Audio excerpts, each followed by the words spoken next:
Welcome to Old Rifle 1898, where we share our passion for old rifles, their history, and the pleasure to shoot them. If you like this content, please share, like, and subscribe. That's all we are asking for. Today, we're gonna take a look at the Mauser Español de 1893, or the Spanish Mauser of 1893. This rifle has an incredible and interesting history. To start, we have to go back to the Spanish of the late 18th century. It's 1888. The Spanish Empire has been dwindling through the 19th century. And right at that point, the few colonies that they are still keeping are under threat of independence insurgencies. The Spanish army is still using the Remington rolling block single-shot black powder rifle.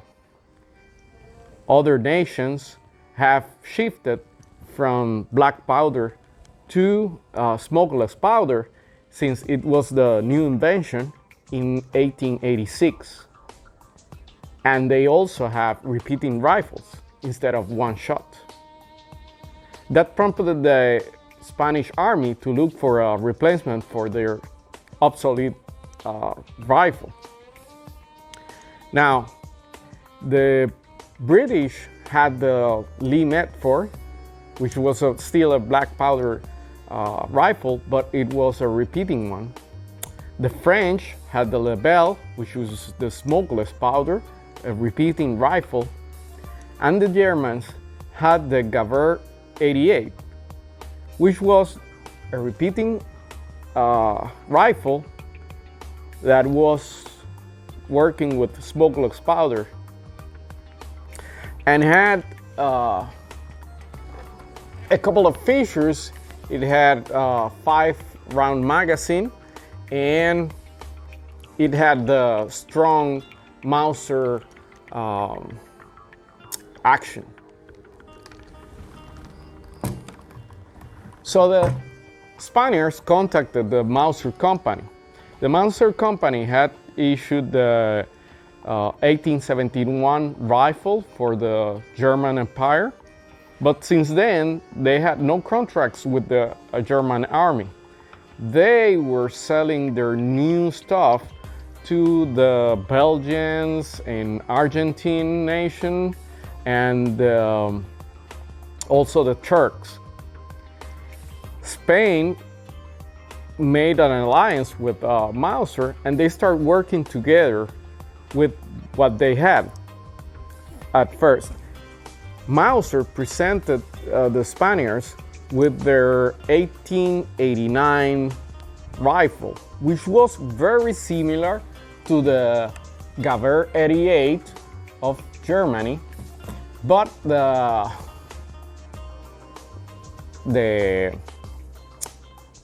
action was a stronger one, and it had instead of using end block, it was using stripper clips. The Spaniards sent these new rifles to be tested by the Batallón de Cazadores número 19 de Puerto Rico. That's the 19th Hunters Battalions of Puerto Rico. And also, it was sent to the Savoya Regiment back in Spain. In that way, they used the rifles in their tropical areas as well as on temperate climates. After that, Mauser continued with new developments, and the Spaniards had some inputs also on the rifle. By 1893, they have arrived at the final version of the rifle that they wanted. Curiously, Turkey was the one who placed the first order even months before the Spaniards did. The final rifle, which is similar to this one. This is an 1893, but it was refurbished in the 1930s. The 1893 has a one-piece stock. The length of the rifle is 720 millimeters of the barrel. That's about 30 inches, and the length of the rifle is over 1,230 millimeters or 50 inches. It weighs about 8 kilograms, which is 8.8 pounds. Now, it features a strong Mauser action, a flag safety, a straight bolt handle,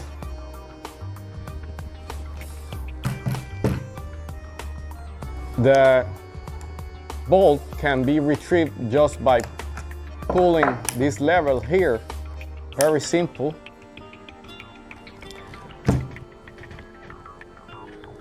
The bolt has two front locks in order to sustain the high pressures of the smokeless powder. It has this very long extractor, and it's almost indestructible. On the Spanish Mauser, the bolt has the flat bottom on the face of the bolt. And it's very simple to take down, but we're not gonna do that today.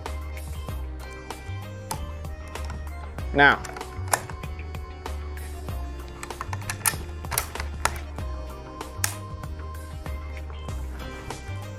the sights were typical of that era. Either they had a tangent sights or this one, which is a ladder sight that came afterwards.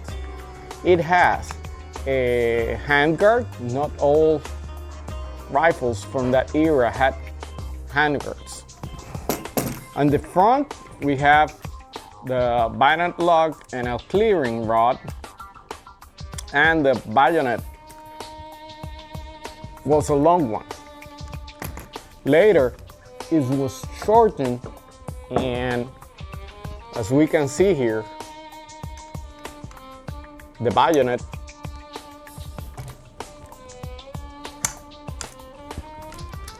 rests on the barrel. That affects the accuracy of the weapon. So in later models, like the 1898 model, they fixed this problem and shift the rest of the bayonet from the barrel to a lock under the barrel.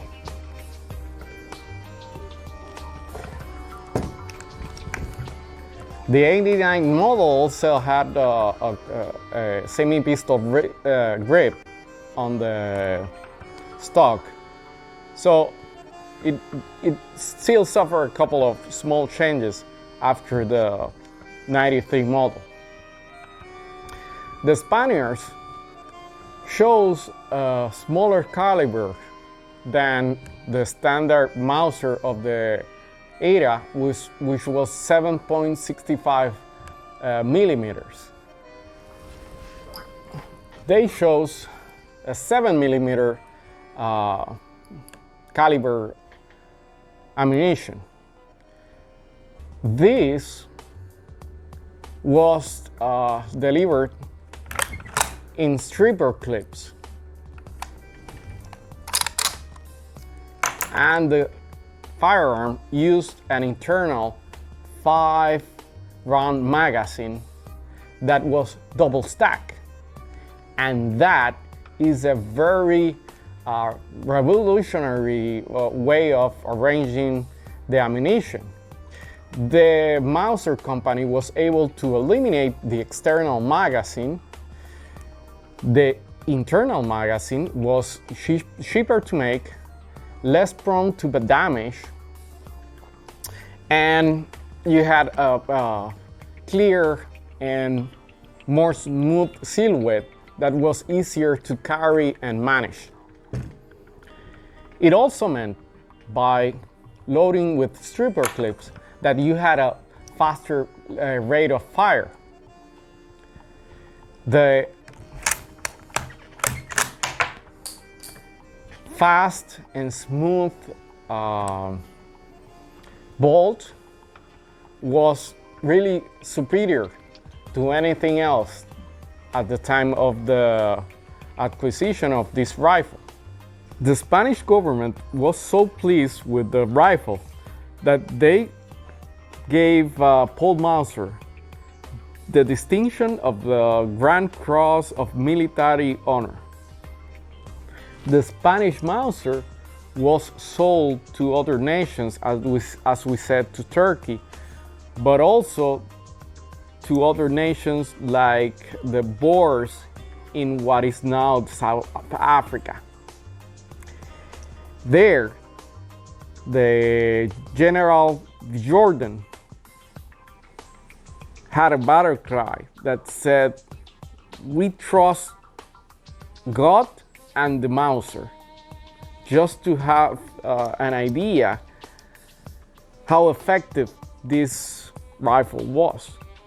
In fact, it was the best that there was as a military rifle. This rifle, in the hands of the Spanish, confronted the United States forces during the Spanish-American War, and it was so effective that after the war, the US Army ditched their rifle and adopted the 1903 Springfield, which was basically a copy of the 1893 with some changes. The English had the same experience against the Boers. They were impressed by the flat trajectory and the long range of the Spanish Mauser against their Lee Metfords. They later developed the Pattern 14 rifle, which was again based on the Mauser action and overall design. So we have two nations that ultimately win their wars, but decided that their enemy's rifle was superior to their own ones, and they made the change. These changes also affected the development of the SMLE of the British.